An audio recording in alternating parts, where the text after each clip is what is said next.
So it's a new month, a new series. We're going to title this month's series Back to School. So for part one of Back to School, I want to talk to you about daycare. Now, you're probably like, Shalonda, what are you talking about? Well, of course, obviously, August is the month that everybody, all the kids go back to school, even the adults, right? Because some adults are in school. And so I think of like just the daycare setting, right? We think of children, right, when they are finally going to daycare. They can't really talk, you think of like maybe they take them as low as as young, I guess I should say, 6 weeks old. I remember working at a couple of different daycares. I was a director. I did an infant room when I was in college. And I did also, was like in a pre-K kind of, what it was like maybe 4 or 5 year old, whatever, in a daycare setting classroom. So when I think back of all of the daycares, right, when children go to a daycare, if you remember the very first time, if you have children or I've worked in that setting or just about to get some information, all children are very nervous, right? It takes time for them to be able to settle down when they go into a daycare setting for the first time. I look at that and I say, I wonder why, children get that way. They cry a lot. They're whiny, don't want to stay. It's stressing the parents out. The parents got to work. It's just all over the place. It's a big transition for the children and also the parents. But ultimately, it boils down to trust. And so when I think of babies going into a daycare, I think of them not trusting these strangers.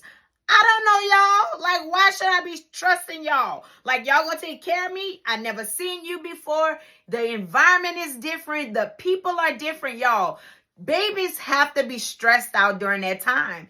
And ultimately, if a baby is stressed out, most of the times, the parents are stressed out, right?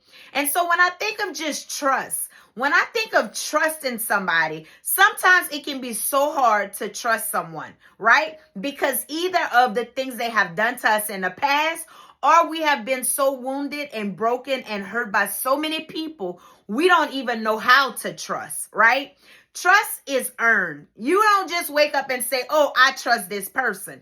It's earned trust. When I think about trusting people, like for me, I can personally say I almost seem to give someone a benefit of the doubt and automatically give them a little bit of trust and allow them to either continue earning more trust from me or backing away from even trusting them at all. So my thing is this, like if babies have struggle, with trusting these strangers, it's the same way with us. When we're starting new jobs, when we're getting into new relationships, whether it's a friendship or even significant other, sometimes trust is very scary, right? Because you open up yourself, you open up your heart to let someone in, and they have you almost in a sense of like putting yourself in a state of vulnerability, right? Because none of us want to trust somebody so much that we allow them to hurt us. But when we living and trusting different people,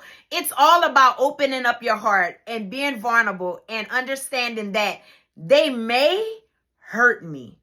It's not a good feeling. Of course it's not. But my question to you today would be, are you trustworthy? Now that's a food for thought, because ultimately we want to be able to trust other people, but can people ultimately trust you? And that's what you have to ask yourself. We need to be that person that we can be trustworthy, because a lot of times, sometimes I'd even say it like this, throw it out there like this. If you probably not a trustworthy person, you probably have the most trouble trusting other people. Amen. Amen. So today I leave you with this. Psalm chapter 56, verse 3 and 4. And it says, what time I am afraid, I will trust in thee. In God, I will praise his word. In God, I will put my trust. I will not fear what flesh can do unto me. So before I go, if you haven't already, check out my website at www.talkswithshay.org. You can subscribe to my videos on YouTube and find me on Facebook. Like my page, share my page, invite your friends to like my page. And until next time with Talks with Shay, Shay is out. Y'all stay blessed.